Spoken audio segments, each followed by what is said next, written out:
Hey guys, welcome to another podcast. I have the familiar guest of Kagerasimaru. You've seen him once before, you'll see him again and again and again, just like everybody else. Again, if you want to be a part of the podcast, let me know. And before we get started, if you ever have any questions or things you'd like us to discuss, please do mention in the comments below as I will address them. And welcome to this podcast once again, Kage. It's a pleasure to have you. Hey, what's up? How's it going? Yeah, a lot of people commented on your voice, and I know you get that a lot. Kage does not do ASMR streams, even though maybe he'd make a quick buck if he did. And no, he's not falling asleep, just in case you were wondering. He's just a really chill guy, from what I've known. Are you okay? Did I make things awkward? No. I'm okay, man. Okay. Well, let's just get into questions right away, and then we can just go from there. So this wasn't necessarily the biggest question, but it's from Pino of the Boreal Valley, or Valley. So he states, some bosses keep getting ki back even with conditions. Corruption does not recover your life when you apply corruption to an enemy.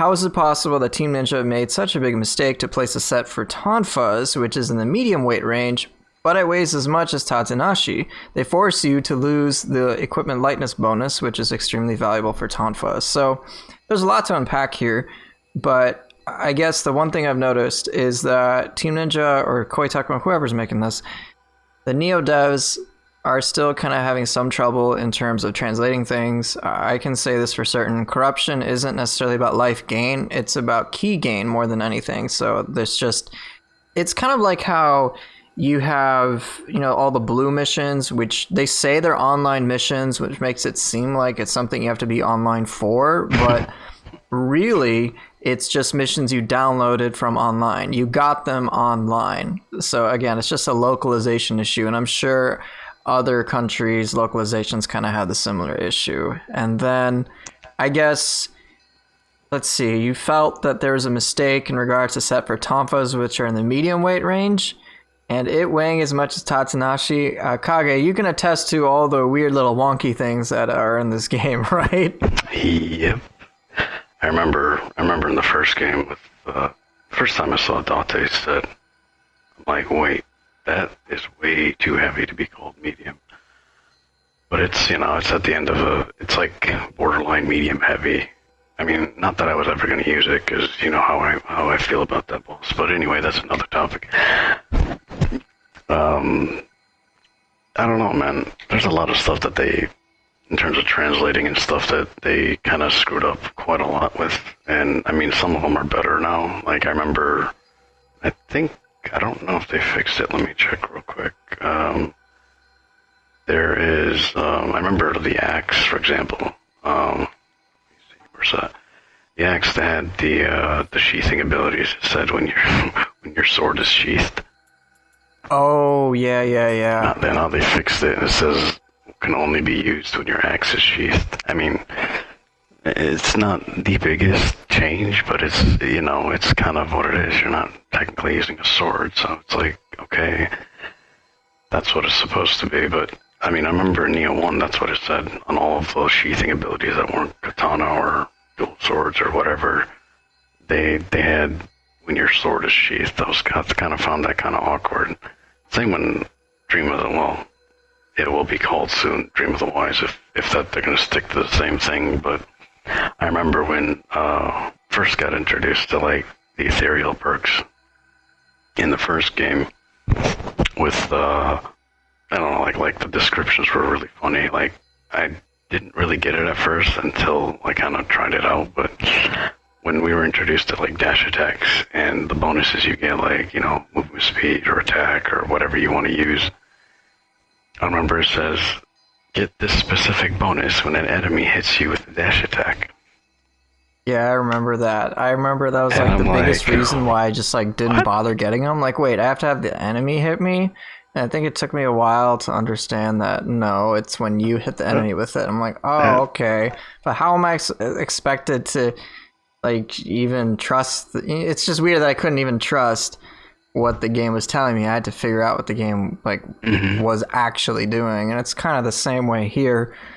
And it is pretty unfortunate. It's better, but there's I kind of just wish they really hired somebody who can actually truly understand English and Japanese and be able to translate between the two fluidly, because it's an extra source of confusion that just does not need to be there.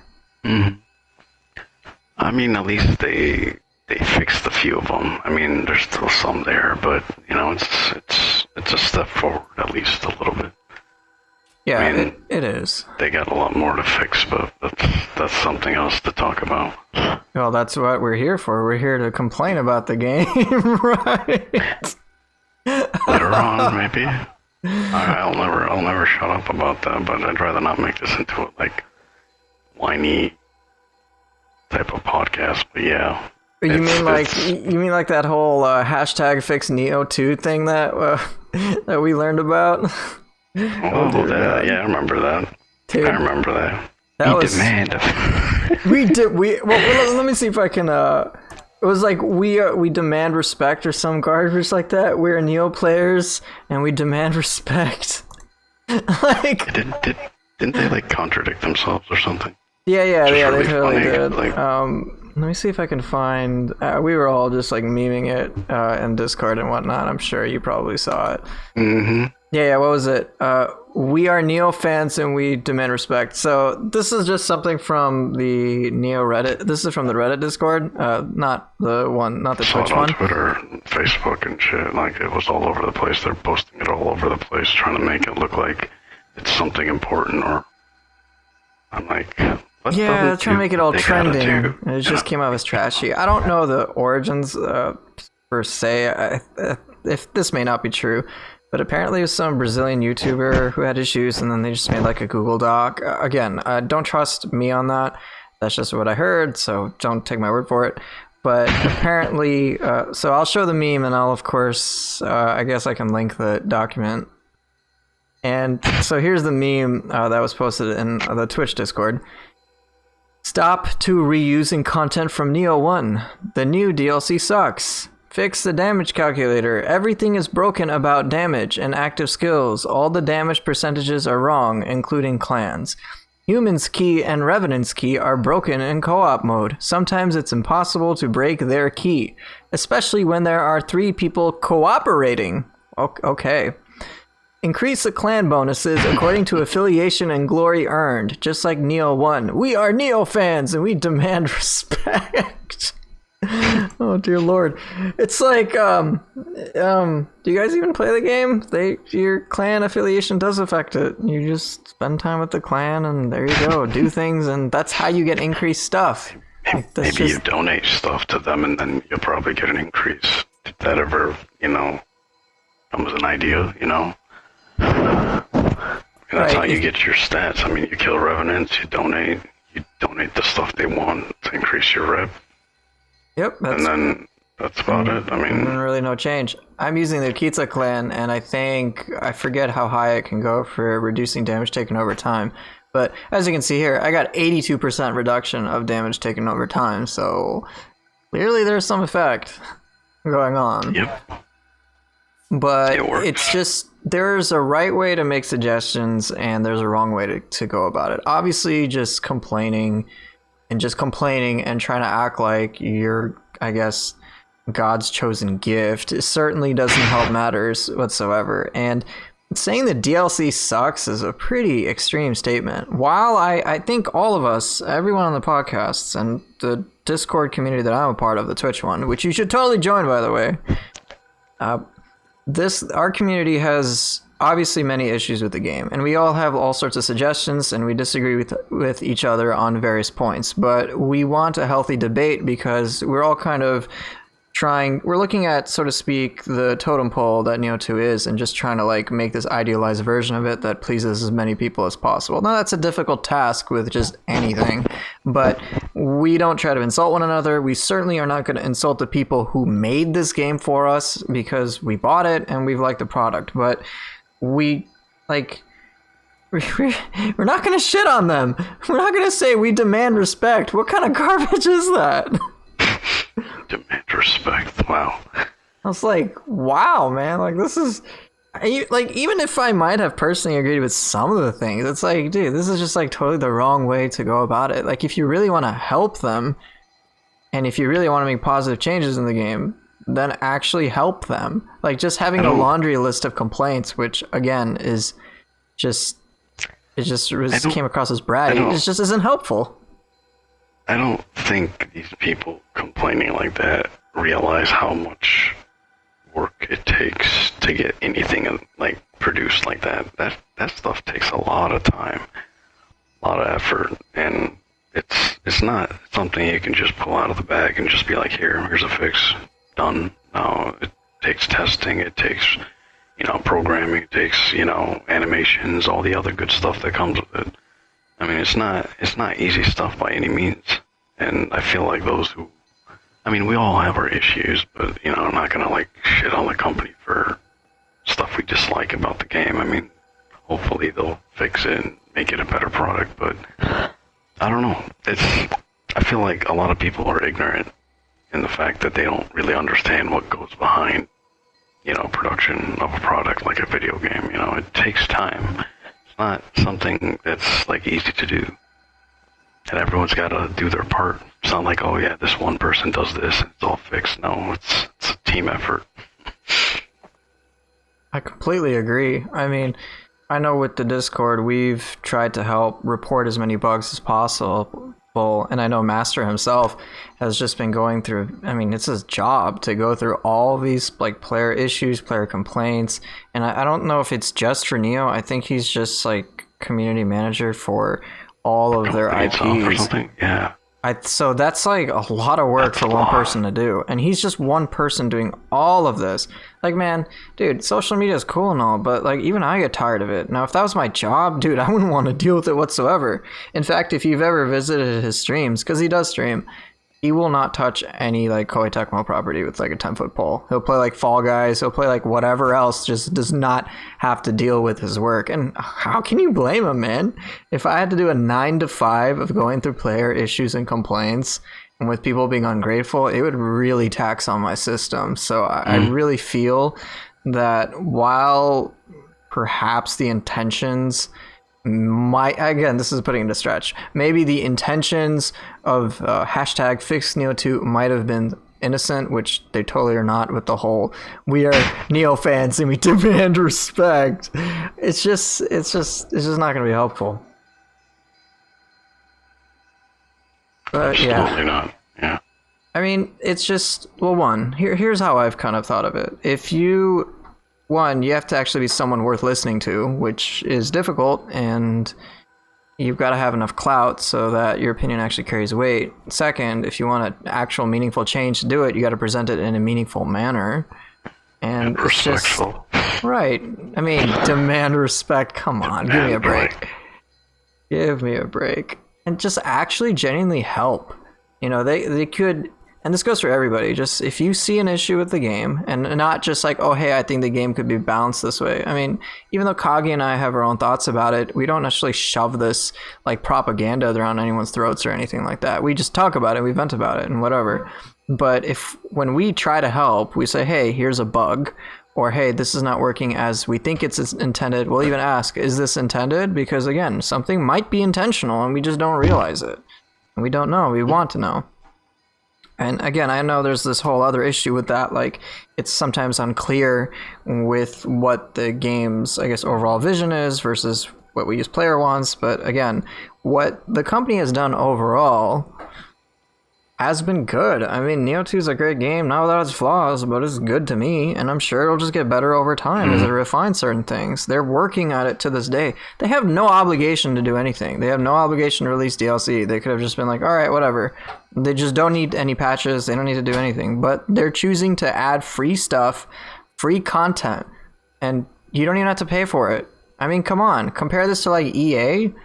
EA is just oh, hey, you want a title screen? $10, please. Okay? That's what we're talking about. It's quite a lot of work that they're doing, and I just hope they get recognized and get more funding and get more support. All these people that are working as hard as they can, I hope they get more support. And I just think that things like Fix Nioh 2, the hashtag that it is, it's hurting the people who are doing their damnedest to do what they can. Yeah. And just even one more thing, like one thing I think players and just people don't even recognize is that, you know, as players ourselves, like we're the player base, there's what, 1 million copies at least sold of Nioh 2. When you go into testing bugs and whatnot, think about the developers, let's just overestimate. Let's just say there's 1,000 of them, okay? Which they're not. There's 1,000 people looking for bugs, which is tiresome, by the way. That's 1,000 people, right? They're not going to get nearly as much information as, say, like an entire million people playing in just dozens and dozens of ways. They're going to be able to find things that developers will not be able to. So one thing that you can do is that if you find a bug, document it, get video footage of it, and then if you want, put it in our Nioh 2 bug reports on Discord. Boom. And then you're doing your part. The community manager will send what he sees to the people making the game, and that way you're actually helping. You're making the game better. You're not just bitching for the sake of bitching. That's a much more constructive way. Anyway, my rant is over. I'm supposed to have you as the guest, not the other way around. No, it's fine. I was actually going to butt in for a little bit, but I mean, if you remember, the first game it started off pretty rough too. It's not like it was like a perfect product. You know, it progressed as it went by, as the DLCs dropped and shit. So, you know, it's give it time.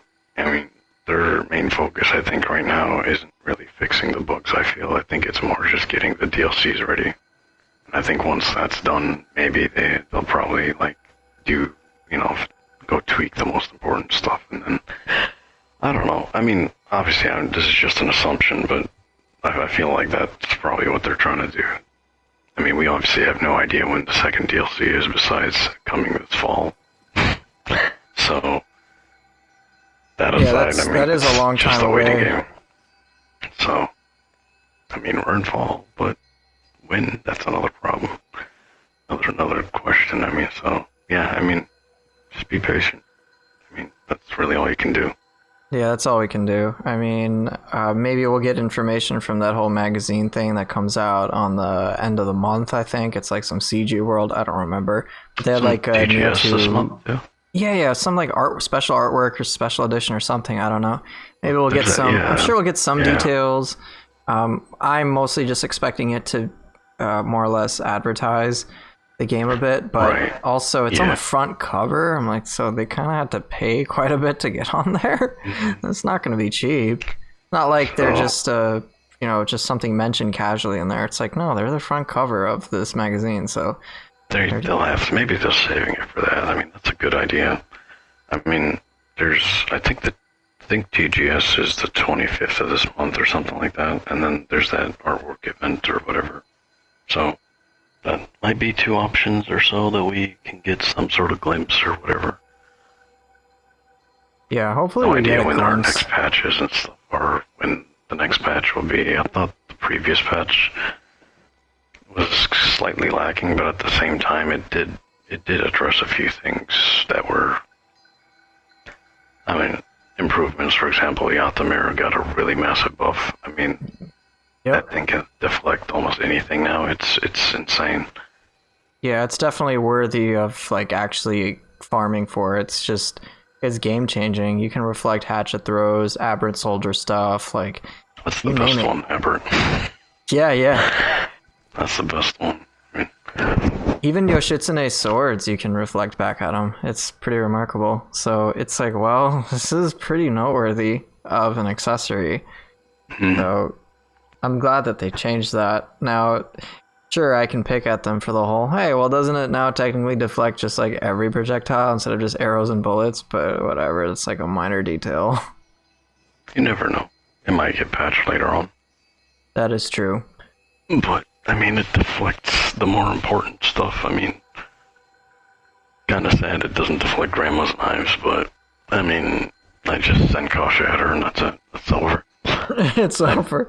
There's so many situations where it's just like, do this, it's over. I really don't care with that enemy. That enemy is just... I just send Kasha if I have the anima, which I usually do, and I'll just send it at her, and that's it. And she's gone. Otherwise, there's no point. I don't like chasing her down. And then Ubame, I'd literally just... If I'm using hatchets, which... If it's a level I know she's in, most of the time I'll usually equip them just because of that. That's sad, I have to do that.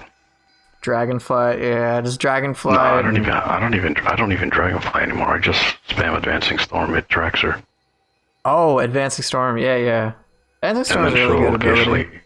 She'll usually get hit by it, almost always, and then she'll spam one grab or so in between to throw you off, and that's it. Yeah, the backdashing really annoys me.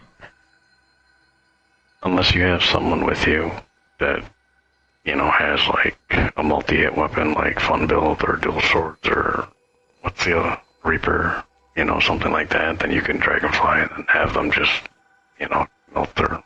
But yeah. I remember doing 3-player co-op against Ubame. I don't remember if we were using level 1s or not. We probably were. But I think all of us just did like triple Dragonfly. And I just kept spamming it over and over again because she's just so annoying. Wow. I like the abilities that are meant to catch enemies off guard, like Dragonfly. I like Fleet Foot. Just any those pretty good gap closers. Yeah. They're a lot of fun, but man, the backdashers just really annoy me. It wouldn't bother me as much if it was like an on and off thing. Right. If it was just like, let me do it at this moment, and then afterwards. I wish they were more like... I feel like the enemies, at least the more annoying ones, so like Grandma or like Ubame or something, I feel like they're way more passive. They want you to rush them, not the other way around, which is really weird. Right. Most other yokai are pretty much in your face, and occasionally they'll have like a reposition, which I'm cool with. Like the Enki, they're like dodge here. The Yoki will dodge, and sure, I got issues with the whole like, hey, it has iframes for like 5 years, but that's a separate matter. But they're much more like in your face. Even the Mogatsu warrior, it's in your face. Namahage in your face. And I would prefer that as opposed to like, okay, I'm just going to chase this paper bag over and over and over again. It just gets annoying. It's like, okay, I killed him at the other side of the map because that's all I did. I chased him. And then, like, your key values can't keep up because, everything in this game just costs way too much key. I don't really understand why.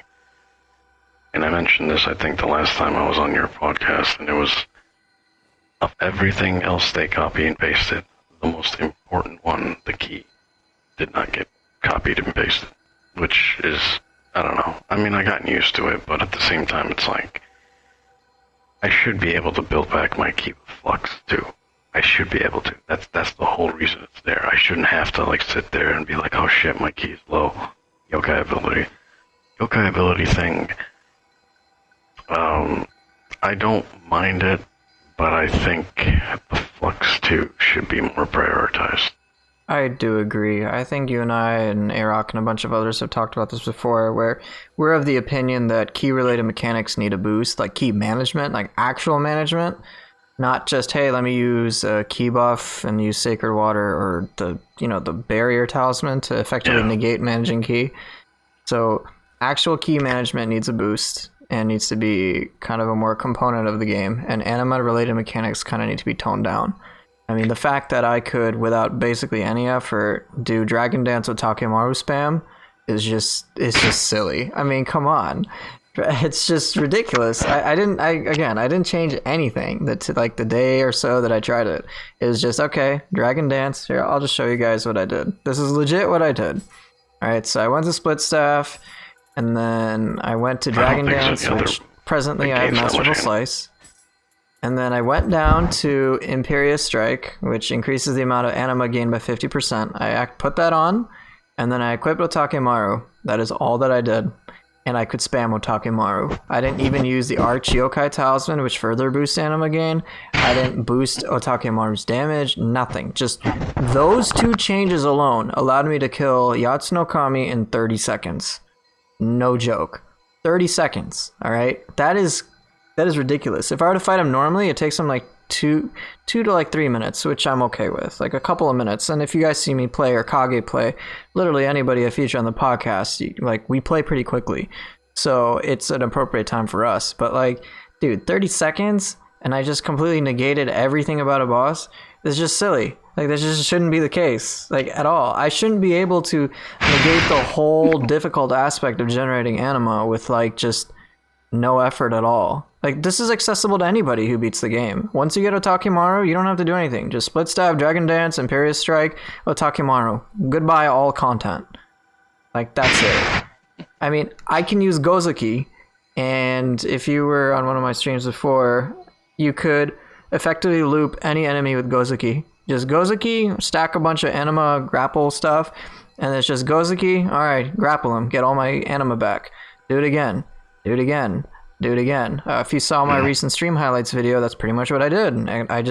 I kicked it up a notch, and Obsidian Samurai couldn't do anything. I didn't even have to pay attention. And, you know, it's stuff like that.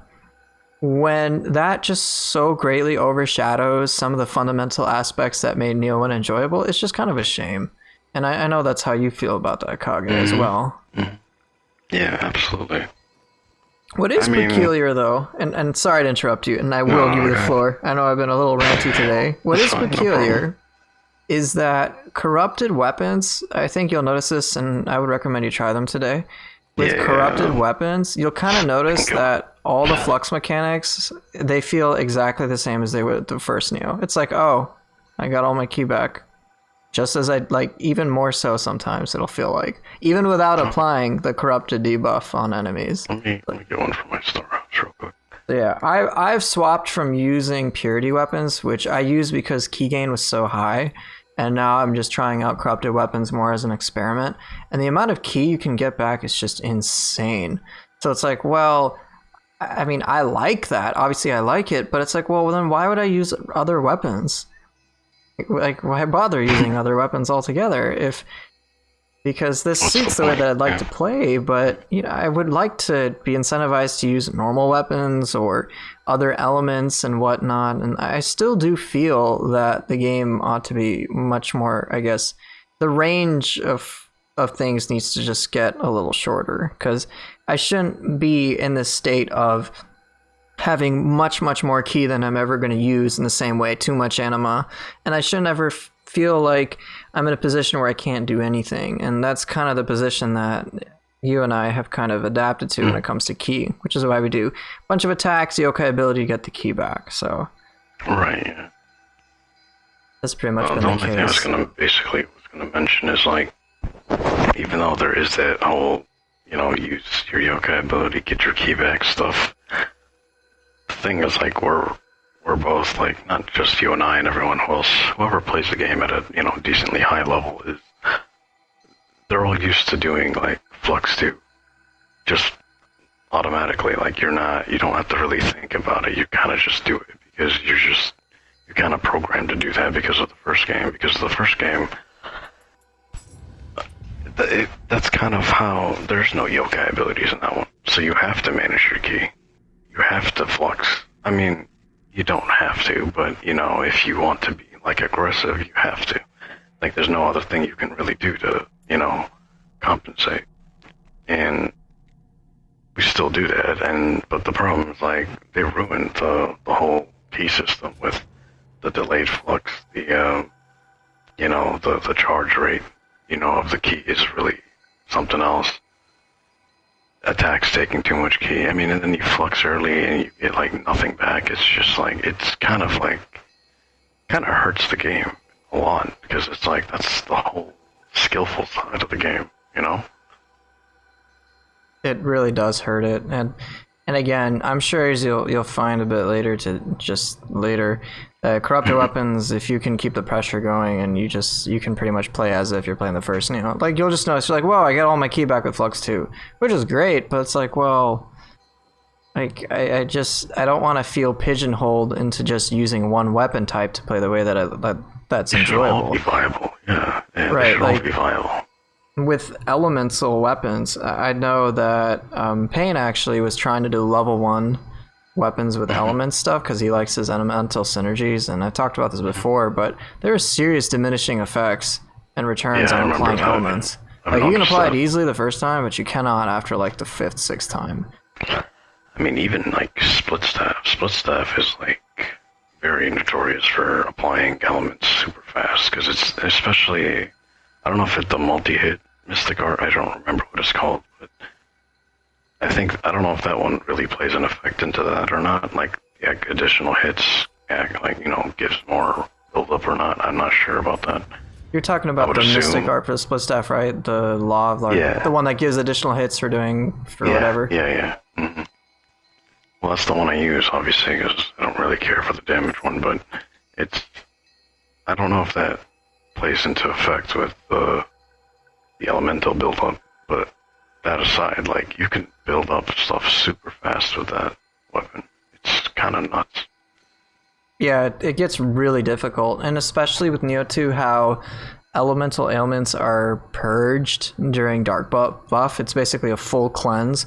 So it's like, well, no matter what, there are going to be points where it's going to be almost no longer possible for you to apply an element. I'm like, well, that kind of screws over anyone who uses Omnia Magic. I was actually trying to create an elemental, like, tri-elemental mage build and like have fire, lightning, and water. And I found that exactly the same troubles that Pain was having. It's just like, well, after a certain point, I can't do any of the elemental stuff, like, no matter what. I'm like, are you kidding me?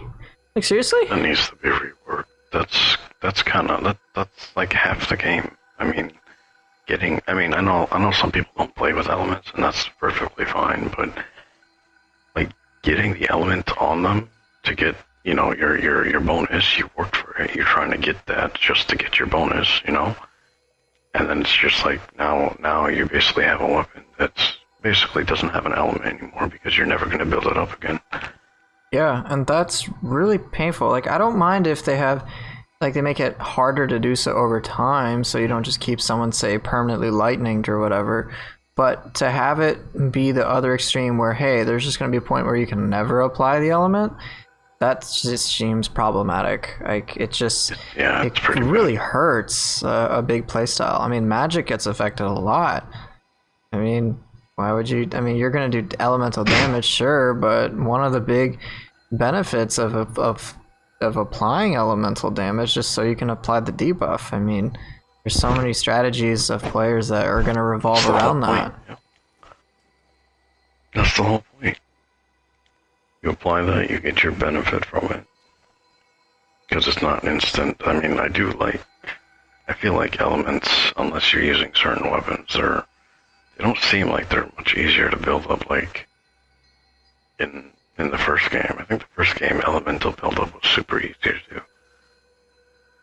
I don't know if that's just me or that's just how I feel about it. Well, I think it's just that since you and I will usually play with lower level weapons because it's most fun for us. I think some of that is just, you know, the first time we apply a debuff, it's really quick in the same way it was in the first Nioh. But then since we prolong a fight on purpose so we can save the combat, I think just like under 50%, we're just going to notice, hey, the element is never going to pop up. And so that's like half the time at least where we cannot apply a debuff whatsoever. So we're going to notice it, I think. I think that's why it sticks up to us. It just stands out that much more. Yeah. I mean, even with like higher level weapons, like even that, like if it's say like it's a boss or something, you build up an element. Let's use, you know, I guess a fan favorite, Megara. I think he's one of the top bosses that a lot of people enjoy fighting. I don't really know someone who actually dislikes that boss, but that's besides the point. But he's an easy one to build up an element on because he gives you so much room to hit him, right? Yeah, he does. He does. So it's like okay, but then like now when I can't build it up on him anymore, and he gives me openings like no other, like now that really becomes a problem because what's the point of the element now if I can't use it? Yeah, it certainly is pretty frustrating. It's just, I mean, I guess this could probably segue into bosses that you find that you think are well-designed bosses and bosses that you feel that need improvement. I'm sure we both already agree that Saito Toshimitsu needs some reworking, but let's talk about... You read my mind. Right, and I've talked about him numerous times, but let's talk about bosses that you think are done really well, because we do spend a lot of time complaining, because that's the type of person I am, which is also makes the whole hashtag fix Nioh 2 thing from me hypocritical, but let's talk about what bosses you find good. So you like Magura, that's for sure. Yeah, Magura. Kasha, I think, is a great boss. I like her design. Of course you like her design. Of course, for the assets, right? Where are the assets? Here, let's spell the word right, though. Yes. Make sure the first 3 letters are in caps. Yes, exactly. Her literal assets. Very nice, and giving a butt shot to everybody. Okay.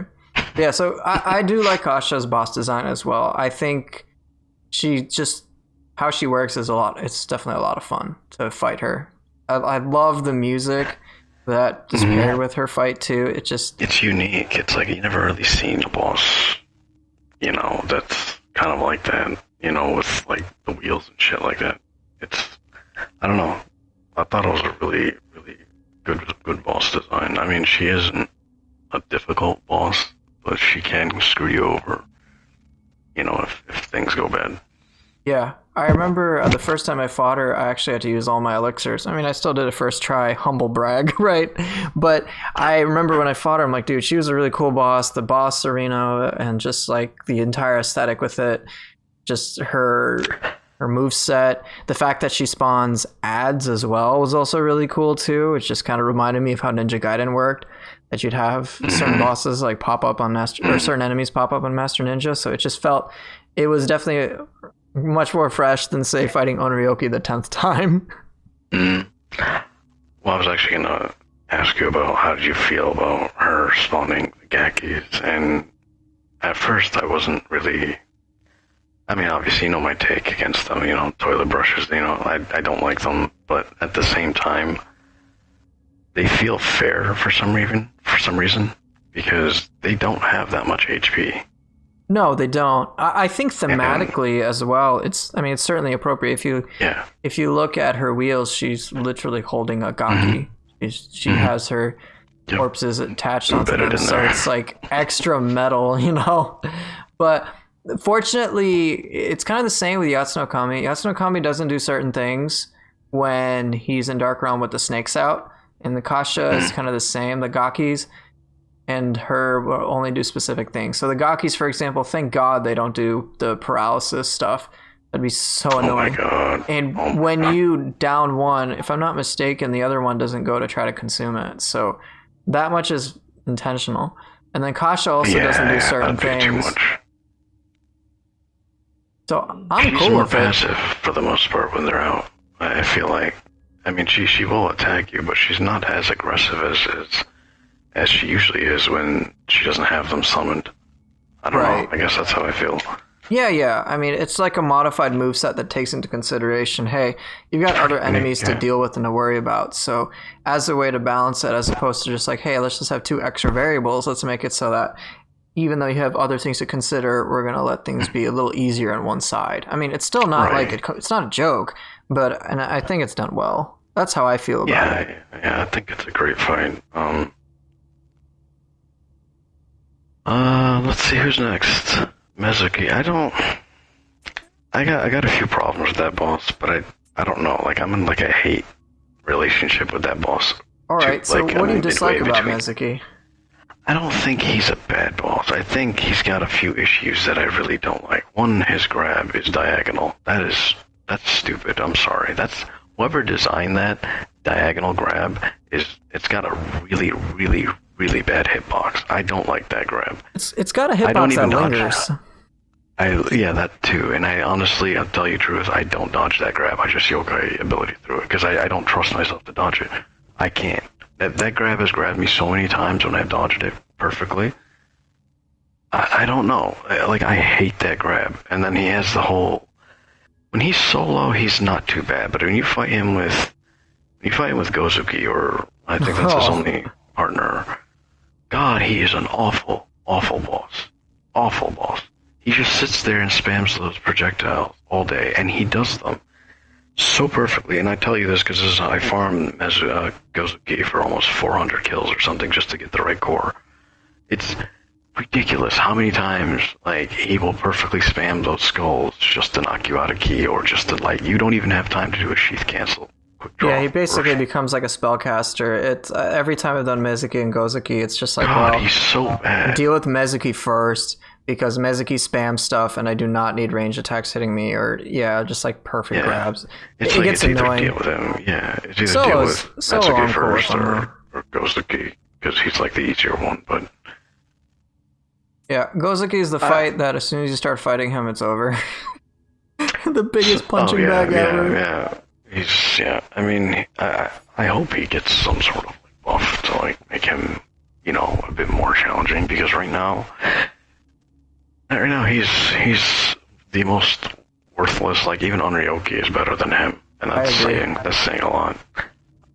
Like Mezuki, the other thing I don't like about him, he's got some moves that have like armor over your armor, if that makes sense. So like if I try to ape on him or something like that, he has certain moves that will just ignore you, and he'll override you. And I guess I know he's a boss, but that's the whole point of that soul core. It's to you pay a lot of, I don't want to say pay, but you consume a lot of anima, to get that bonus to stomp and like get the override over them.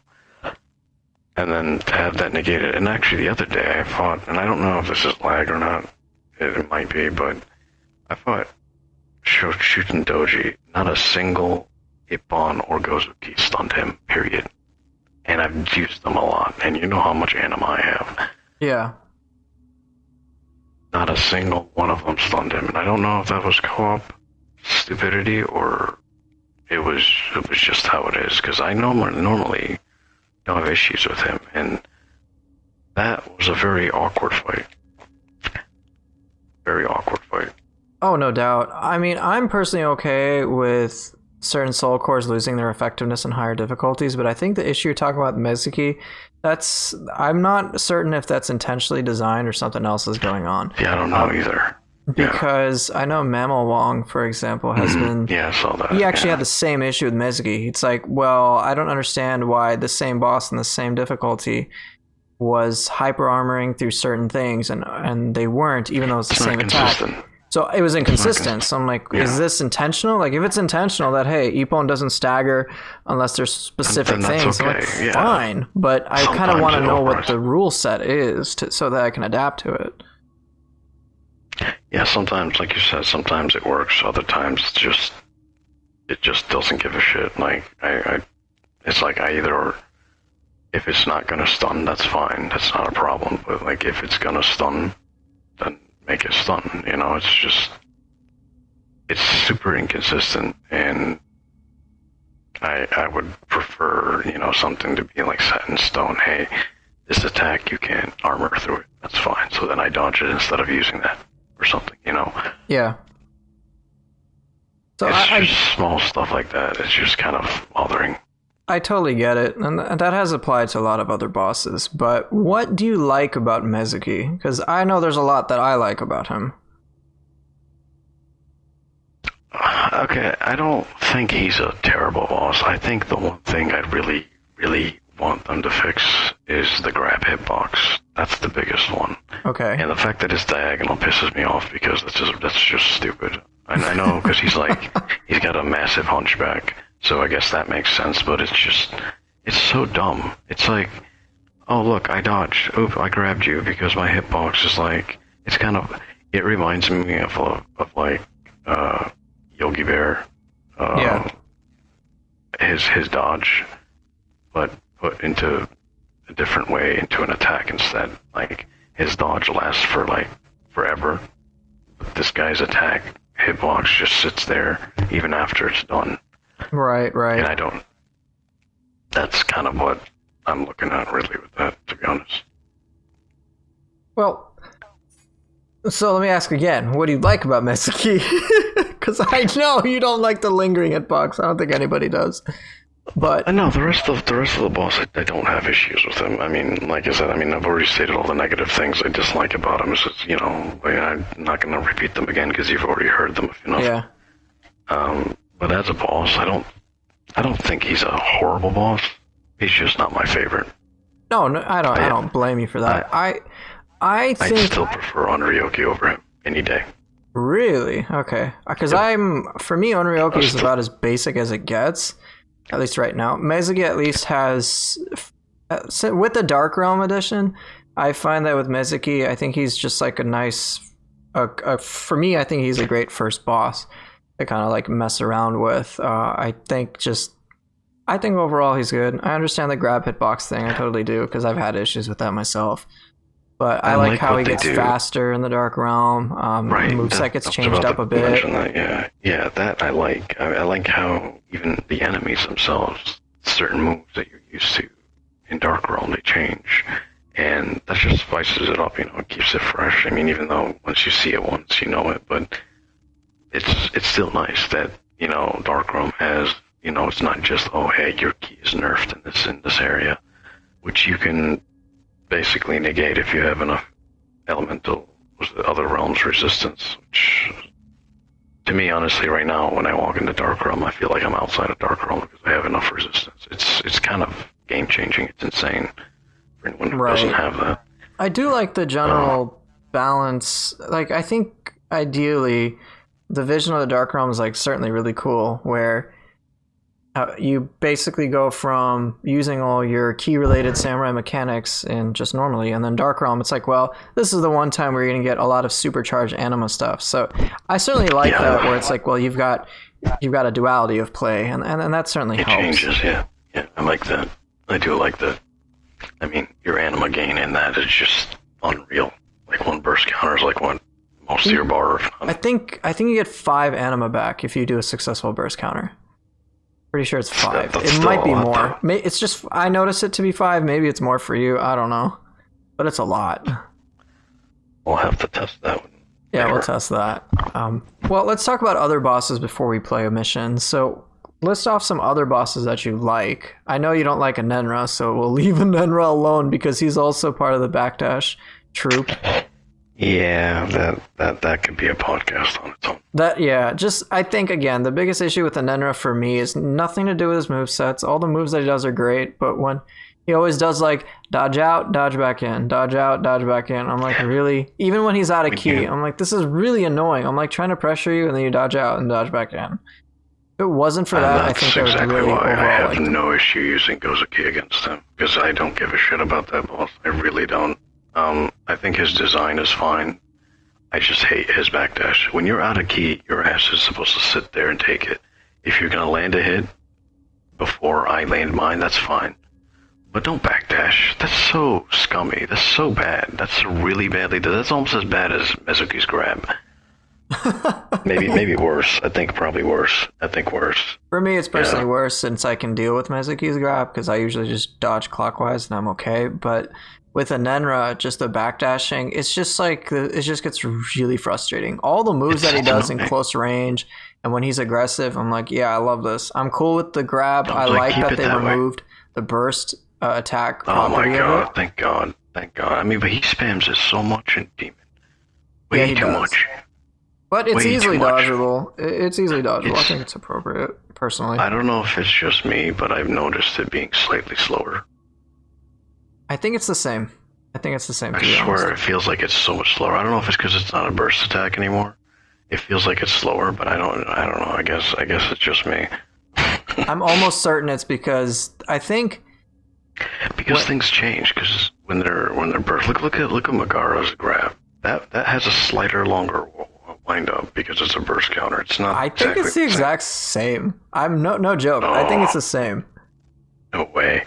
It has to warn you. I mean, the only one that I think has not changed, period, is Kashin Koji, because his grab is like instant. It's like a one-frame grab. Yeah, it's I don't know how fast. or why that's even a burst counter. I have not nailed that one, so I don't think I ever will. I've done it with Phantom. It's basically what I do is as soon as I see him duck away, I pretty much anticipate that he's going to go for the grab. Sometimes he doesn't. But I'll just Like shoot when he it off at that teleports, time. yeah, when he teleports, that's kind of like my cue to be like, oh, it's either going to be a grab or it's going to be something douchey that he does. They learned from Kelly. Yeah, pretty much. The Kelly 2.0, just more annoying, and with even more clones, right? Mm-hmm. Oh dear lord. As Zelad was saying, he just tosses Kasha out, and he's just like, yeah, I don't care about that's how the I clones. fight him. I don't give a shit about the boss. I really don't. I think he's a terrible boss. He also has backdashing properties too. Like, he'll do an attack. I'm like, alright, I want to punish him. Backdash. I'm like, really? Come on, man. How do you feel about his ice attack? The awkward, dumb hitbox, the one that used to be a burst counter, the overhead into the horizontal that hits like 360 weird. degrees almost. I mean, I'm fine. Like, I never thought it needed to be a burst attack in the first place, but it's just like a weird attack. I don't really I don't fight Koji that much anyway, but it's just like a weird attack to work with. If you're behind him, you will get hit. Yeah, because he has like, what is it, a 270 degree like hitbox on that? It's a really awkward hitbox, but I mean, you can block it, so there's not. If worst comes to worst, you can block it or backdash away. The one-time backdashing is good. Right. You were asking, like, what's another boss? Yeah, another one you like. Do you like Otakemaru? Oh, he's a fun boss. He's a great boss. Was he fun when I was trying to no damage him? Only for one reason I would say no, and it was just for the feral piercing through. Oh yeah, the feral pierce. Guard. Yeah. Otherwise, I think he's a great boss. I think he's an amazing final boss. Much better than Kelly and what's his name? 100 Eyes. Yeah. He was a lot better. Yatsu no Kami is still, I still think is not. I don't know. Like I fought Lady O a lot more. She's an annoying boss, but she's so easy to deal with though. Like you can take out those tentacles really quick. I mean, especially if you use, dual swords and get the mind's eye, you'll knock them out super fast. For Osakabe? But yeah, and I do like the fact that, you can deal damage to his core without actually waiting the cycle itself. Right. Like you can hit the eyeball or the big side tentacles on the side. Those actually deal direct damage to the boss. So I remember the one time I hopped into your stream and yeah, you told me about that. Yeah, hit the core. What's another good boss? Yeah, Otakemaru's a fun boss. I really enjoy it. I feel like everything about that boss fight is great. Big area to fight. I don't know. It's just a nice epic finale. Everything is great about that fight. I don't have any issues with it. In terms of DLC. Yeah, let's talk about DLC bosses. Yeah. Let's talk about Nioh first. How do you feel about Nioh? Amazing. I think he went from being a punching bag to an actual boss. The only issue I have with him is the one burst counter that I call the Donkey Kong one. Donkey Kong. Oh, you're talking about when he scales the waterfall and then random. Yeah. Yeah. The super crazy one. Even if you burst counter that, sometimes you'll still get lightning bolted, which I don't think that's fair. I think that lightning bolt, if you burst counter it, you should be free from that damage. I agree. If you get the burst, why do you get punished by the lightning? Right. Yeah, that's my only issue with him. Otherwise, I think he's a great boss. I think the changes they did to him were much needed because, let's be honest, the first game he wasn't really much of a boss. He was pretty simple. Yeah, you basically you hit his glowing belly, and then it was just out of key, and then he's a punching bag, and then that's pretty much all you could do. You could even loop him really easily. Mm-hmm. Yep. And if you build up 2 elements on him, it's like game over basically. There's nothing you can do. But okay, let me see who else. Let's see if I forget what all the bosses. Weebo's grandpa.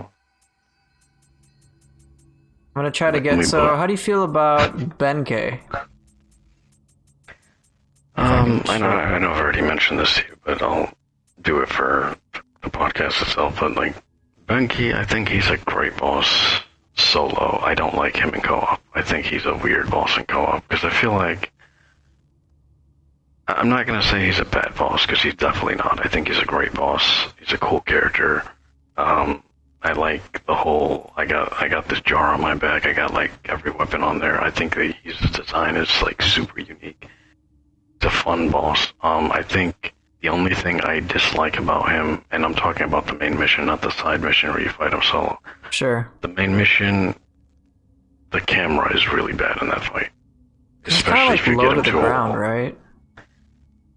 Well, if you get to the wall, like if you get him to a wall, like because you're pressuring him, like I do or you do or someone else does, and the camera's just acting really bad, and then you're trying to like fix the lock on because the lock on is really bad in the game, and then he'll do like a quick move or something that messes up the camera even more, then you dodge the wrong way, and it's just at that point I don't know what to even really say. Like I feel like the area that you should have fought him in could have been a bit more open or something like outside or something like that, just so you can avoid the whole wall issue. Because in the side mission, I don't think there's anything wrong with it, minus the fact that sometimes he goes pretty low or something and the flowers kind of block what he does, but otherwise it's not, I don't have much issue with him, but in terms of a boss rating, I think he's a great boss. Yeah, I certainly feel that overall the DLC bosses are like really good quality. Even Yoshitsune, like Yoshitsune, I love that boss. That's a fun boss. Yeah. I just kind of feel DLC bosses, more specifically, their health pool and their key bar is a bit overtuned in my opinion. I mean, if I'm using a plus 20 weapon, I should be able to, wreck his key pretty fairly and respectively. I shouldn't have to be wheeling on his key for hours and hours just to get it out. Yeah, I mean, obviously that's an exaggeration, but you know what I mean.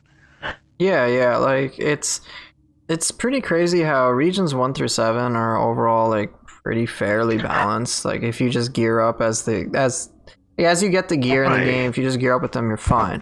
But once you get the DLC, like I'm using plus 20 armor.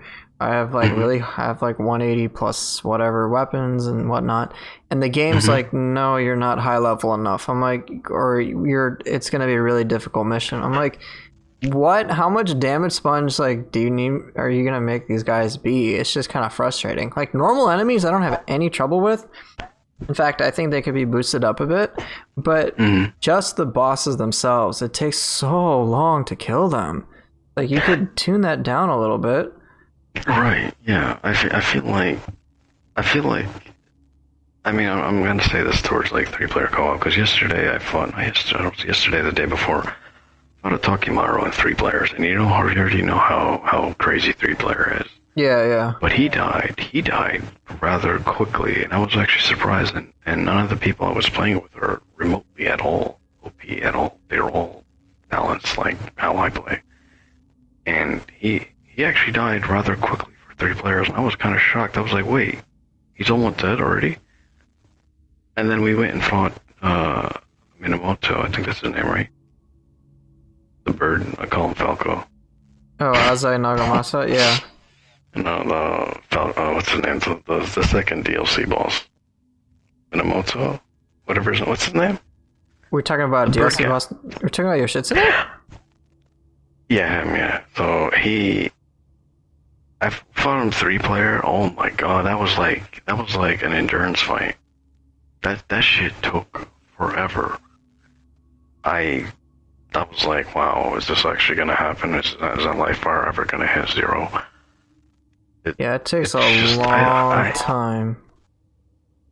To me, 3-player, I mean, like bosses, I think bosses, no matter if it's 2-player or 3-player, I think the bosses in the DLC specifically, the HP pool, I think needs a little bit nerf. I think it's a little bit too much, and I think in terms of key bar, I don't think, even for 3-player, I don't think the key bars for the enemy should be that tanky. I think they should lower it a little bit more, because it's kind of overkill with 3-player in terms of the key bar. It almost feels like you never break their key. Pretty much. That's what I've noticed with a lot of enemies on 3 players. It's just like they will never run out of ki. Like, Especially I don't with mind. the Curse of the Demon buff on them. They just won't run Have to, out. yeah. Like, I don't mind them buffing the enemy HP, but leave the ki bar alone. Like, make it like a respectable amount. Don't overkill it just because it's 3 players. Even with 3 players, like, you still have to have some sort of coordination to get that stuff done. Right. It's not like it's autopilot free here, free win card. No, in fact, in 3 player, it's actually a lot more challenging than you would think it would be. Because the health pool and shit is way too high. Not to mention, in That's more 3-player people to scrolls, for die. example, you got more enemies to deal with. More enemies, so when you have 2 other people that could potentially die and ruin the blue bar. I wouldn't say ruin, like use up the blue bar. Right. So, it's kind of like you get more damage with, combined forces, but you also have more risk to take care of, which is, more people dying and shit, so. I totally agree. I think I like the fact that we can do 3-player co-op in the first place, but I just think like enemies. It's good. It's great. I mean, it's nice. You want to play with friends, and I'm really happy about that. For me, I usually just stick with 2-player co-op since I find to be overall balanced, and there's like the least lag and whatnot. But 3 players, just having that option is great. I just think, like you're saying, and I totally agree with you, health pools for certain bosses, especially DLC, and ki pools for most bosses anyway, kind of needs to go down. It's like just way too difficult to pressure them. Even with, I think, like try Mezuki, everyone doing ki damage and whatever. 3-player. Mezuki in 3-player is horrible. Like, he doesn't do shit. Yep.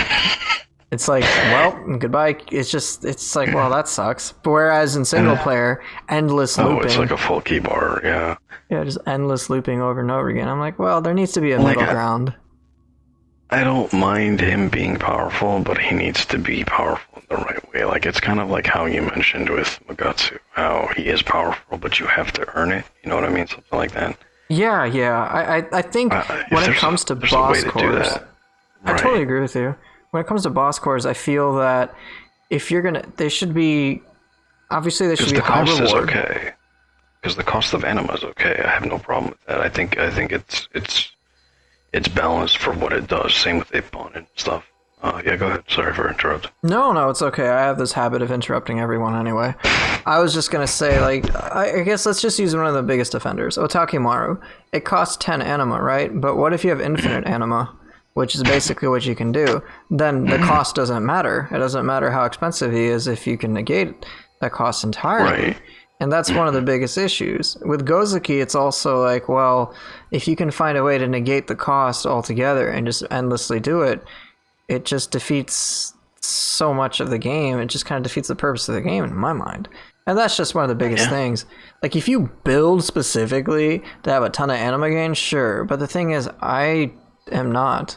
I really don't even need to build that much, and I can do it easily. Like, it's crazy. It's kind of nuts, honestly, like what you can do. It is, and it's just such a shame. But I'm hopeful that as more stuff continues to come out, we'll get treated to better things. I mean, we can easily say that the first DLC, while maybe lacking in certain things, overall has been awesome. The new weapon, split staff. At least the weapon was amazing. Weapon's great. I can kind of, like I was saying with the first DLC. I was kind of somewhat disappointed, but then at the same time, you have to think of like their position, like you had COVID and all that. Yeah. You had the whole pandemic and stuff, and then you have like, there's only so much they can do from home, so. But at the same time, the weapon was amazing. Like I can't, like I have to like throw him a bone for that. Like that weapon is just, like it's so hard to drop that weapon because it's just that good. It's a lot of fun. It's unique entirely. Think of how hard it is to make 10 different weapons that all feel unique and just have their own unique role and can be played in certain ways. That's really hard. Mm-hmm. And so I'm impressed that the Switchglaive, the hatchets, and the split staff all feel different. I remember Yeah. when the Switchglaive was first revealed, it's like, oh, it's like Odachi. And I'm like, well, I guess there's some similarity. But then if you even play with the Switchglaive, like as I do, you're like, dude, they're totally different weapons. They have two totally different feels, and they work very differently. And so it's kind of the same with the hatchets too. Hatchets are totally different. I mean, it's its own unique playstyle. That's great. It's like adding a whole other dimension. Even the split staff. I mean, it pairs well with certain weapons, and it works well in certain situations and doesn't work well in other situations, minus the whole Dragon Dance beef I have. But it's just a great addition to the game. So any of these things that they've put their efforts into, just like their broad, I guess, their broad concepts, any ideas that they've had, whenever they've put them into the game, they're pretty much like top notch. Scrolls are a great idea. Oh, I love those. Yeah, it's they're like a great good addition. stuff. Their music is amazing. I mean, this is great. Yeah, it's a big step up from the first one, definitely. Whatever I just hope. Yeah. I was just saying. Yeah, I was gonna say. I just hope that they kind of like give the old weapons like the same treatment. You know, like more moves and stuff. I'm hoping for all those circles on the skill tree to get filled up. I mean, I don't really see that happening, but you know, you never know. It's a hope. Like, it's a hope, you know. And Axe, please get a bolting bore variant, and please like fix the fact that Cloud Crush does not throw enemies off the edge. That was the whole point of the Axe. Cloud Crush, that was a lot of fun. I'll in their whole removing that, I'm okay 100% and not throwing like the big dudes, like the mini bosses off the edge. I'm okay with that. I have no problem with that. But the little guys, come on. I know. I understand like the big guys. I know they're meant to be like this like mini boss. Okay, that's fine. No problem. I can't throw them off. That's completely fair. That's completely okay. That's completely understandable. But the smaller guys, come on. I know. That's the fun, man. That was so fun. And I know also you feel that the range on Earth Carver is reduced, correct? I feel the range on Earth Carver. Yeah, it's reduced significantly. I don't even use her anymore. That's how annoyed I got with that move. It's really bad. I mean, the tracking is still good, but like it lost like half its range almost or something. Like if you put Nioh 1 and then do Earth Carver and you see how godly that is, and then you come back on this one, you're like, oh. Like I don't even like I'm literally switching between Rampage and what's the other one? Rumbling Earth. Rumbling Earth? Yeah. Yeah, I have not really messed with Rumbling Earth that much. I probably should give it a chance. You can do a nice, like, quick charge, which is really nice. It's actually a nice mid-combo setup that you can do, like, when they're blocking or something. Like, for example, like, say if you do, like, Titanic Strength, I think it's called. Yeah, and then you can do that follow-up, because Titanic Strength gives a nice stun. You could do a quick one after that follow-up. I don't know, there's a lot you could do, or, you know, if you really, really want to get stupid, like I do, which is do something and then put Dweller and then do a full charge. You know, you just knock them in place, get a full charge. By the time Dweller's over, you've basically done a full charge. Dweller is so good. Your Dweller is hilarious. You saw me using it the other day. Yeah. He's good, but I feel like he's more useful towards humans, I think. I mean, he can hold like yokai, but I don't think he's like, to me, like for example, like when you were fighting Nioh and you were using Dweller, then you swap them out. I think you're better off for something like Aberrant that's quicker and, you know, gets the job done quicker than Dweller, because Dweller is a slightly longer animation in terms of startup and duration of the skill itself. So, like, you kind of have to use that, right?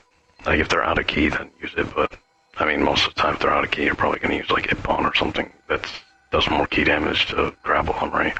Yeah, totally. It makes sense. So, I could see, like, I've seen what you were doing with the whole Dweller into Backwave Tempest. I'm like, that's a really cool application.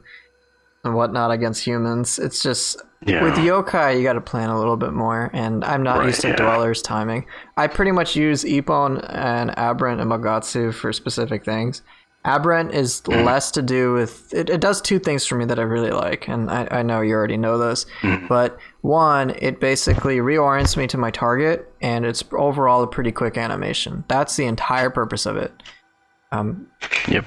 That's all I use it for. The punch, the actual damage, I don't care for. Ippon has kind of been my go-to, and it has pretty good tracking. Not the best, but pretty good tracking, and it does a good amount of key damage. It's just like my all-purpose one. Magatsu is there for two things. If I'm at close range, I can generate a ton of Amritza, especially against an out of key yokai. I can do a ton of key damage, and I can stagger a bunch. But it's high risk, and especially if I go to the second tier of it, it's like it uses a lot of anima. I'm stuck in animation for a long period of time, but it's I think an example of a very well-designed core. Does that count as a yokai transformation? So, like, would that, like, make you immune to grabs? No, you can get grabbed. Oh, that's... It's not... Unfortunately, that's messed up, because, like, Ippon is, like, a half transformation, which is kind of interesting, because it's, like, it's not only a half transformation, it also makes you immune to the grabs. But yeah, it also has, like, this weird mechanic. Honestly, I think that probably should get nerfed. The transformation thing. Yeah, the thing where if you transform, with a few exceptions, I think boss cores should make you immune. I think really high cost boss cores should make you immune. Unless there's certain things. I like that mechanic. I think it's more engaging. You don't have to back up anymore. Oh, well, of course I like it. I mean, come on. It makes Ippon great. I mean, the fact that Ippon can stagger everything, the fact that it's fast, the fact that it can basically nullify grabs. I love all of that. Do I think that's healthy? Totally not. The same way. But again, that's just my opinion.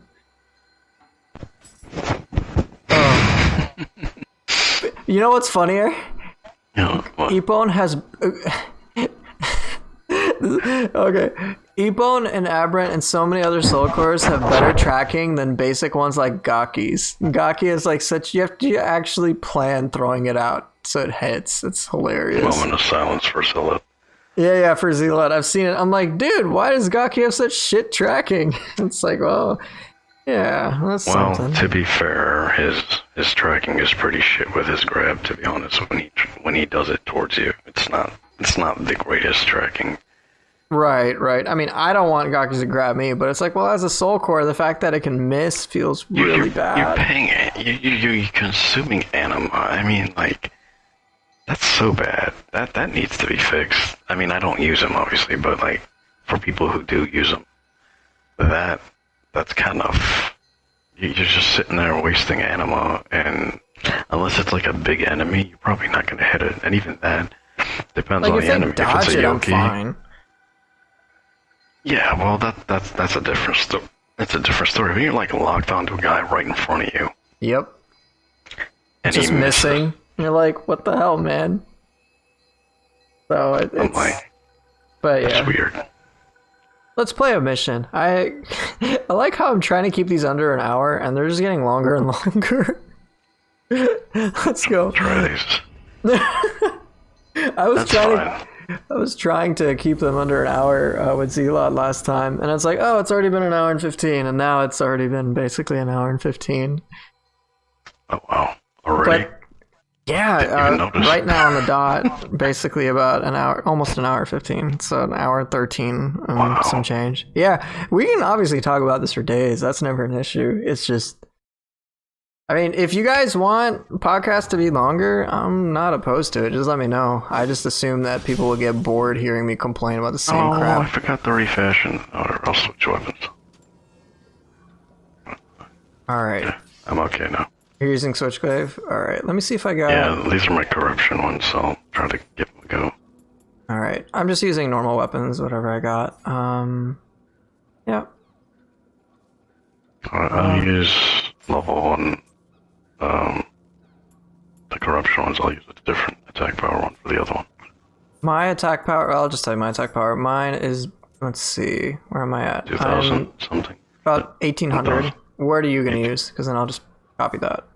Well, the only corruption ones I have are level 1, so they're kind of. But I don't think you want to take a look at this. So let me switch to.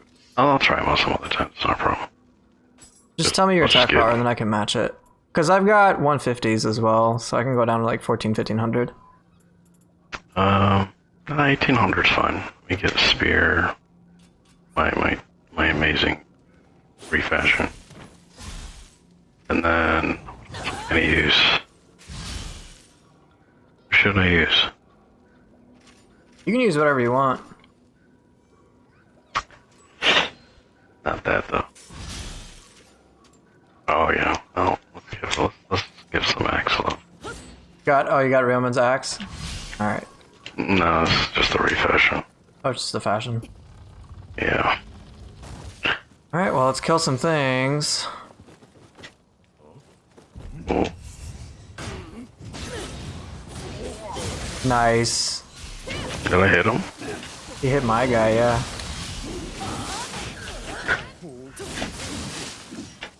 Oh my Really? god. Really? I died already. I died to the first enemy already. Oh, where are you? Oh, here. I'm such a great teammate. There you Alright. go.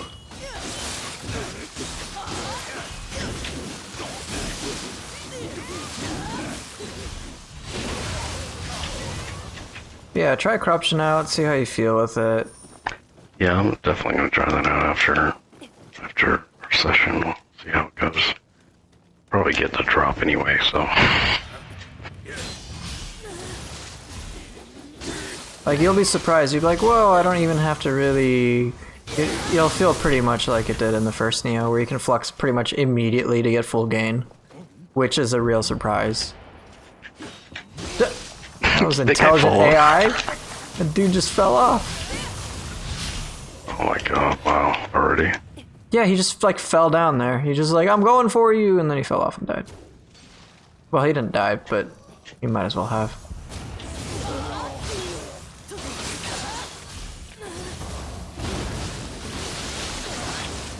You're done.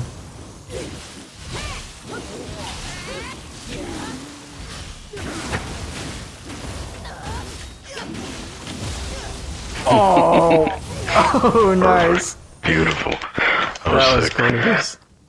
Man, it reminds me how much I miss this weapon. Yeah, we miss Wild Spear, don't we? I've put it back on high stance, and I'm going to be playing around with it a bit more and using it with Sure. Aberrant Soldier Oh, cancels. shit. It's all good, I got him down.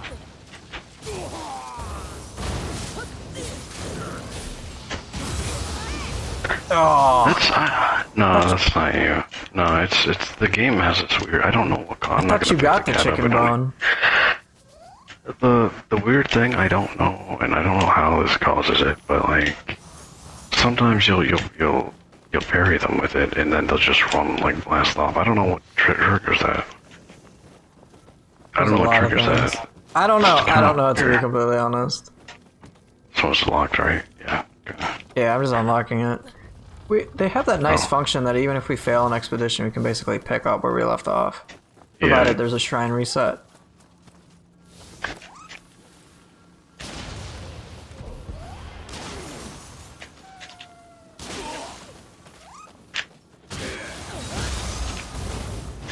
Really, he iframed through that? The hell out of here, man. Oh. Another cloud rush. Gotta do it. Alright, I was just killing a guy over here. Oh, come on, man. Going for the cloud Nothing crush? happened Will I get to witness it? Oh, there's my chicken bone. There you Oh, go. I got to see the chicken bone from here. Okay. I got to see it. Yeah, yeah. You walked in just in time. Yep, I saw you just whack him all the way into the air.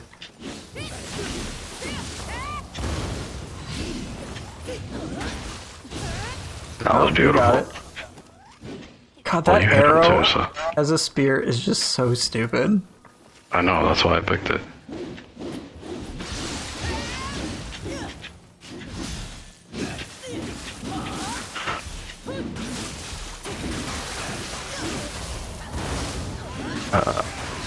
I tell you how I feel about the ninjas? About what? That's how I feel about the ninjas. I got grabbed. Yeah, I got grabbed because he hyper armored my burst counter. He's such a piece of shit enemy.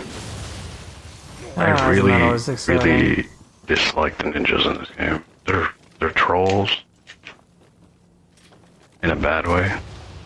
Yeah, I know what you mean. Oh, I hear another one. Oh, There's wow. 2 of them. Alright, fun build. Oh, come here, princess. Oh, no. Okay. Give them some of their own bombs. How do you like that now? How do you like that now? Probably gonna die, but... Worth it. Got him. Did I get him? Did I get him? We got him. Ladies and gentlemen, we got him. Which is funny, because even if he shot me with that, that wouldn't have hit me. Pretty special. Where we going? Where we go? Where they at? Where they at? Where they going? Let's see here. I'll be down there shortly. All good. Alright. I love the improved, like, almost hitbox of Seesaw Strike. Because now it gives you forward momentum. Yeah. Oh my god, I love that so much. What'd you just do? The whole... the whole... I saw you winding up, so I was like, let me stop. The whole, like, doing low stance attacks, chaining it into the mid stance ender. It's... For the axe, it's kind of unique, because, like, I don't think all the weapons do that. Like, certain weapons can, and some weapons can't.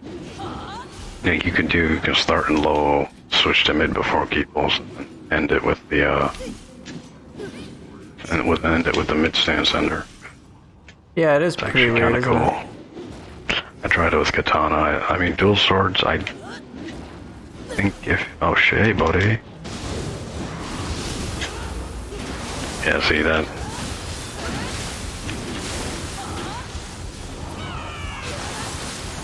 Oh, you're doing the thing. Gave him a good old Gozuki treatment.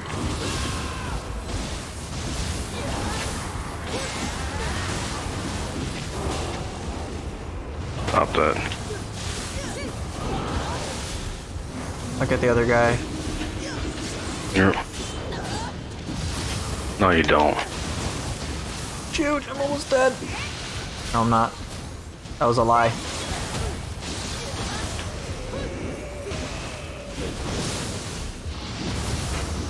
That is so weird.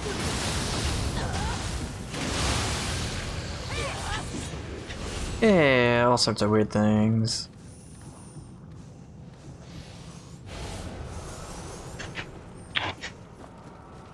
So I don't know if they will ever fix that, but the ninja, when you hit them with a burst counter, they should probably react. No, no ballerina crap. No, we don't like that here.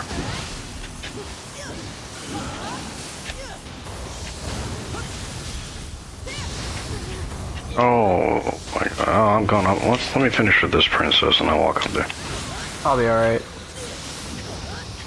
No, Aberrant decided he was cute to throw a shot at me. Ah. Give you some dweller. Let me help you fix that arm of yours. He got wasted. I'll get the Gaki. Oh, well, he doesn't.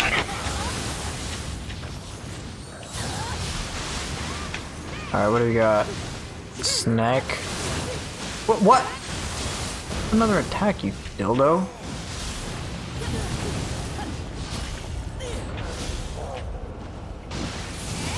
I like how I was right in front of him. I hit triangle, and she did this.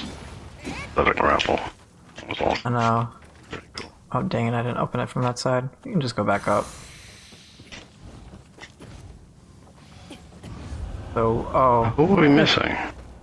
That's what I was gonna ask. Is it the Namahage, or is it stuff the other side? Oh, it might be Namahage. I think you're right. There's a skeleton here.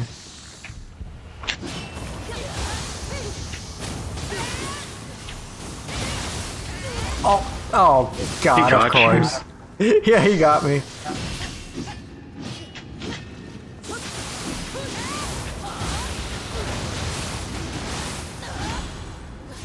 Oh, shit. Oh well. Is it really surprised I'm being happened. carried by you is the question. I almost... The only reason I lived is because of my clan. Oh, you're using Tokugawa? Of course.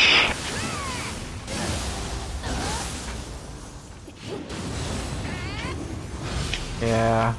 Yeah, Tokugawa is just supports everything I do at this game.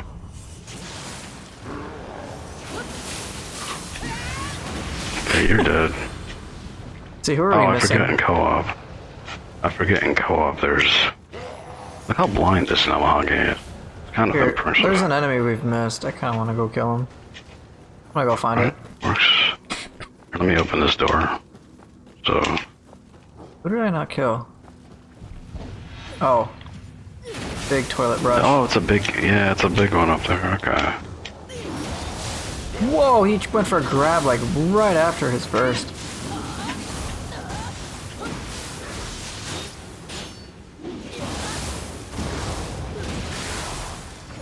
Namahage is really stupid. Yeah. I'll do a Some spaghetti attacks slap. don't need to be bursts. It kind of throws me off, to be completely honest.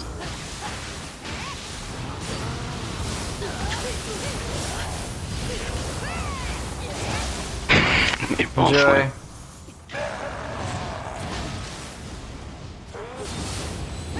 Got it. I would have, if that didn't, would have killed him. Alright, we got this chomp.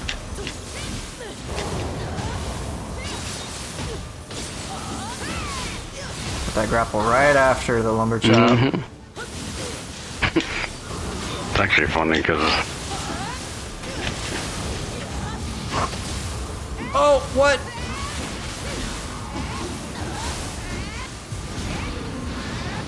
Yes! I don't know if you were gonna do that or not. I was going to actually swap to brute. Actually, I'm gonna I'll pop it on now, man. Yo, where they at? Where they going? 12. PooferLlama. They also, for whatever reason, have you just like looked at the run animation for the brute? I just find it so awkward. It is. Just so I mean, awkward. It's like at least hunchback. it's I'm like, not dude, get to a chiropractor. At least it's not as awkward as the feral, like standing still stance. I think that's the weirdest stance. But like, all. yeah, I know what you Like mean. where you it's like they're on tippy toes. Yeah, they're on tippy toes. I know what you mean. Come on. Hey, look, Hanzo, you're useless. Thanks for the shinobi box. You know where to farm shinobi boxes. Yeah, Frosty, if you, you may not know where to farm glue, but you can farm shinobi boxes here, buddy. Oh, poor Frosty.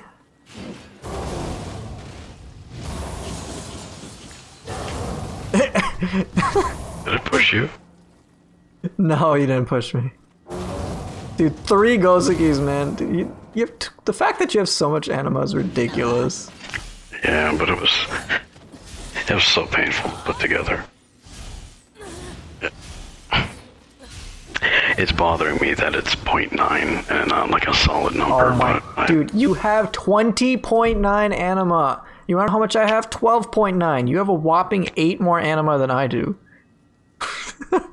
Does it make you feel sad that I would actually want more? Yes. I want to be able to do 4 8 bones, not 3. Oh my god, man, you're crazy. Just for the memes, like I legit put more anima just so I can do stupid shit. Like I don't technically need it. I just use it just for funny shit. Like that way I can throw out more dwellers, or I can cancel more with like aberrant or something like that. But then you do the whole like perfect key vault shit, and it's just like 8 bone costs like 1 or free or something. Dude, you like must never run out with all the crazy stuff unless like you really are burning it. If I do like a combo and I use like Hitbon and then a switch and use Gozuki, then yeah, I'll burn through it super fast. But otherwise, like I don't typically usually do that because that's like 14 animo right there. Well, it's a little bit less than that. It's probably about like 10-ish, 10, 11-ish. But yeah, I mean, anima's good for the soul. It's good for the soul. Yes, good for the soul core, right? Yes. up that anima. And see, now you got 12.9. That needs to be 13 at least. Well, I will get there eventually with my titles. You got titles up? Oh, okay, cool. Yeah, I've got. What do you got left? Do you go? What's the max anima you get from titles? Is it 2 or 3? I think it's 2.2 or something like that. 2.2? That's a weird number. Because, yeah, I'm at 1.9 anima right now. Let me see here. I mean, let me see what my titles are. I think I just mostly have crushers, and yeah, mostly got crushers to do on this character. It's funny, Yeah, level it's 1 2.2. character got Otakemaru crusher, but I still gotta do it on this guy. Well, you kind of have to. Almost anything one-shots you.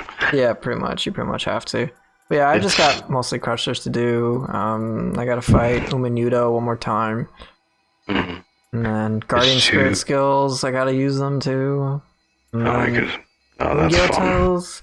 I still gotta do those, those titles you get for killing a bunch of humans. I still got a ton of those to do.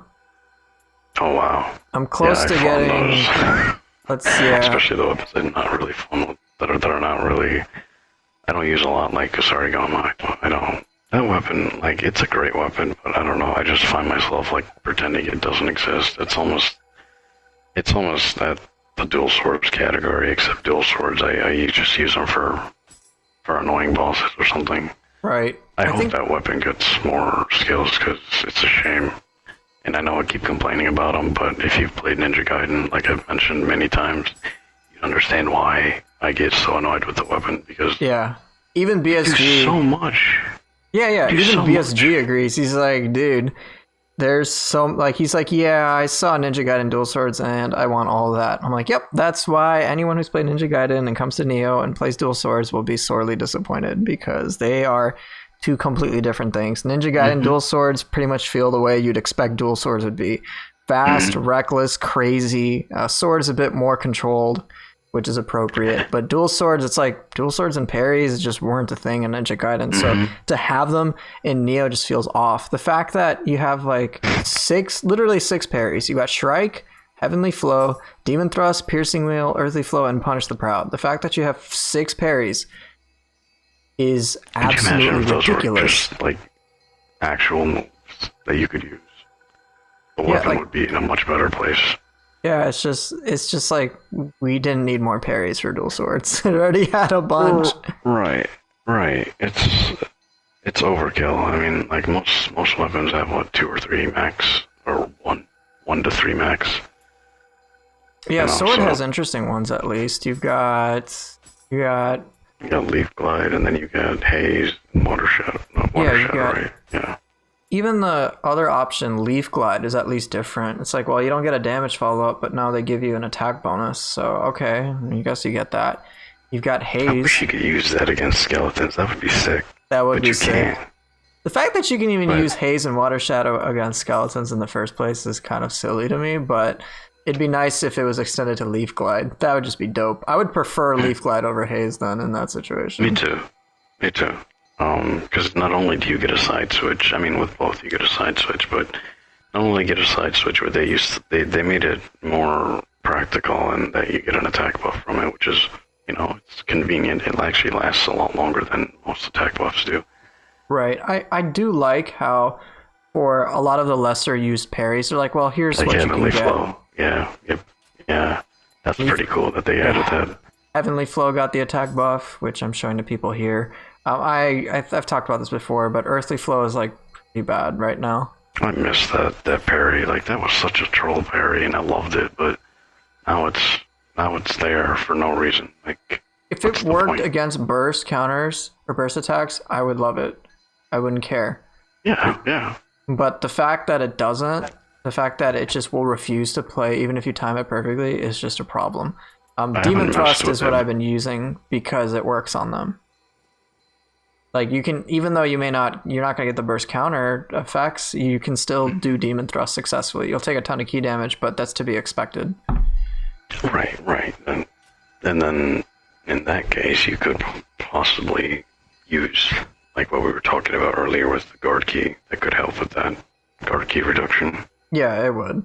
That would help because guarding skills like that, you kind of take a little crazy key damage.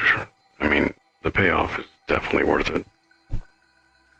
But yeah, I do hope that, as you've said before, that the skill trees get filled up.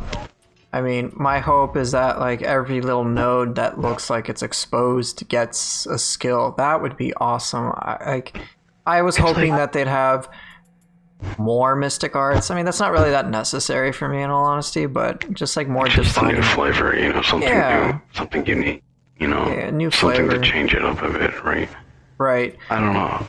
But they did add, the one thing that gives me hope is that they added Sacred Bird Cry, which there is zero way I would have been able to anticipate a skill like this.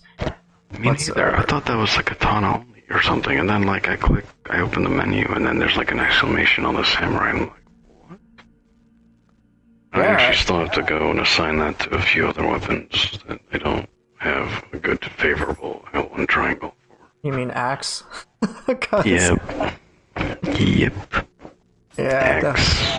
I have it on axe. It's the only thing I use it on. I mean, but it's cool. It's like, hey, it's just a unique thing. It's unique to Nioh 2, and it's awesome. So I'm really happy they included stuff like this. It makes me curious.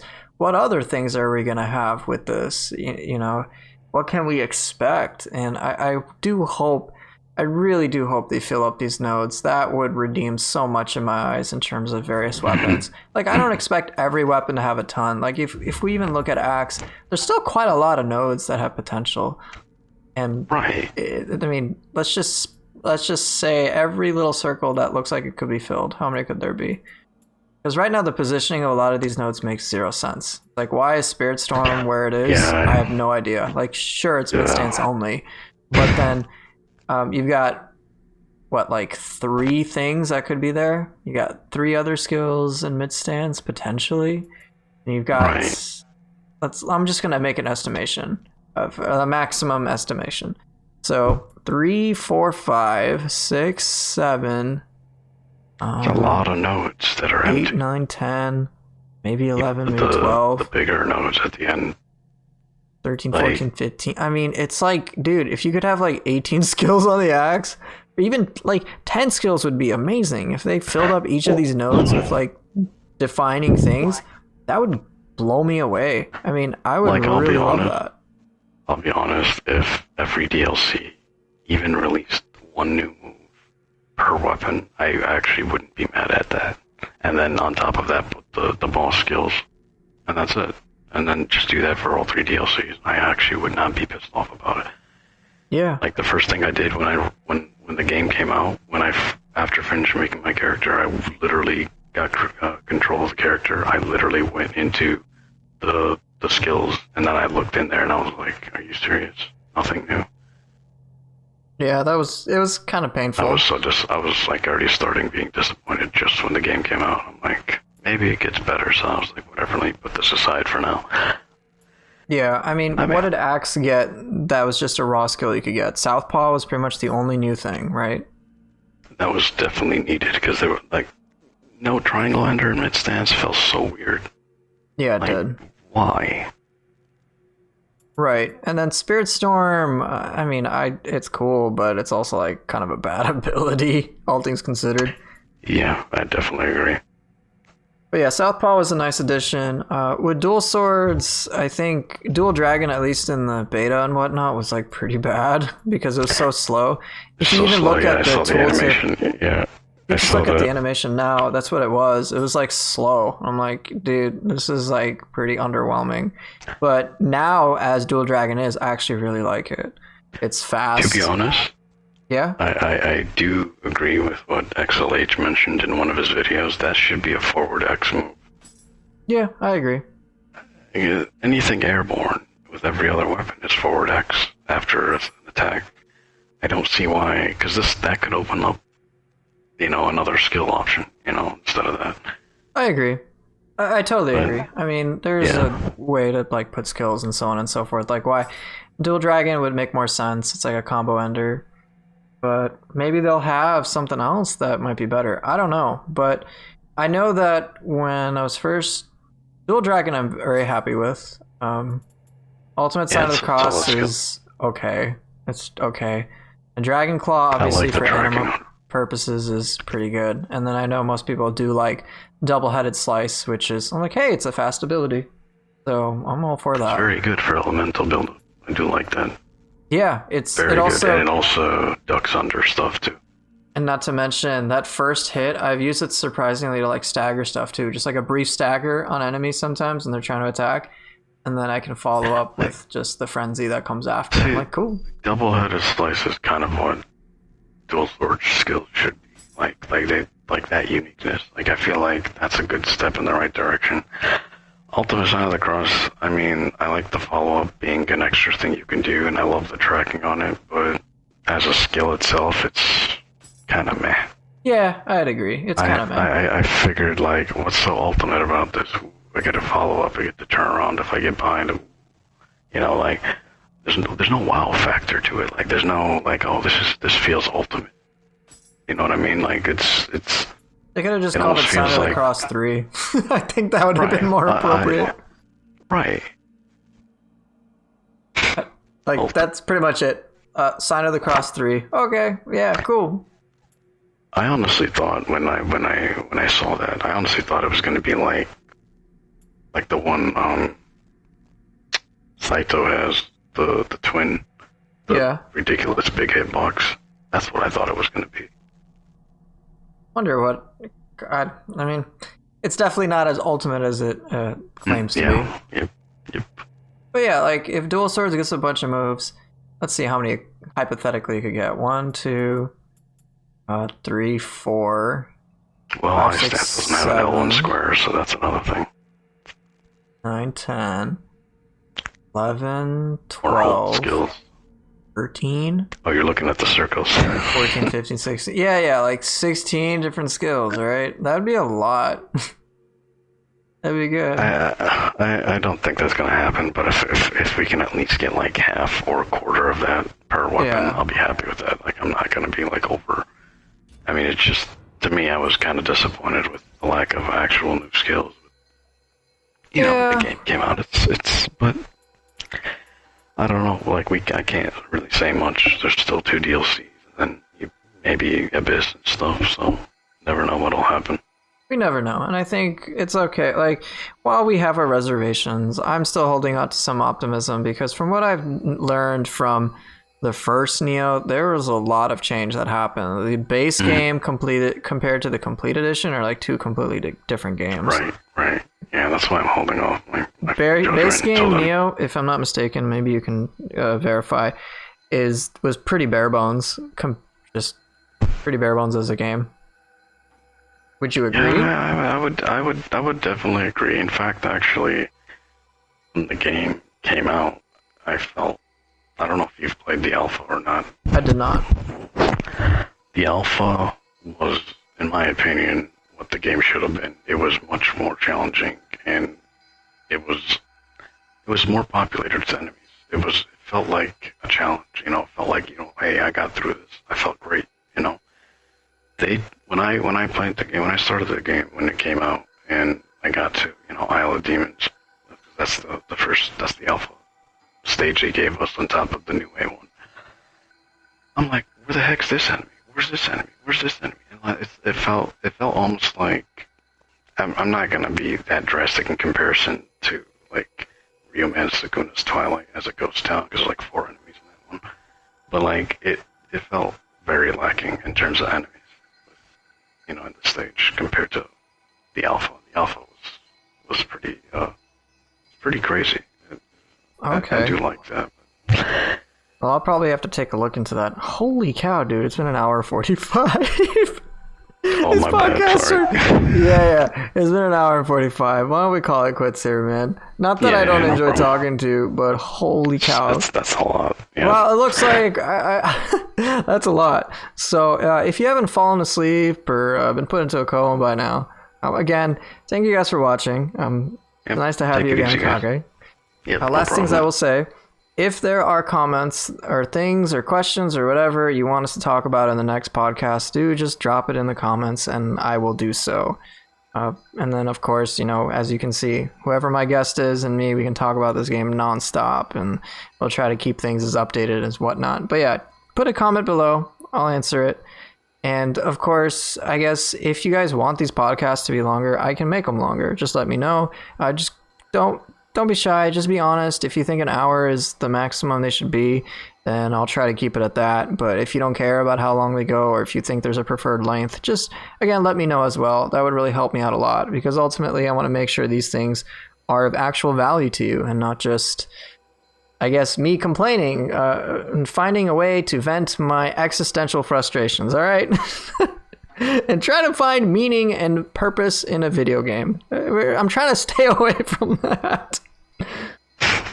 But yeah, seriously, Kage, thank you so much for your company. Your perspective is always valued, and yeah, it's really nice to have you. Absolutely, man.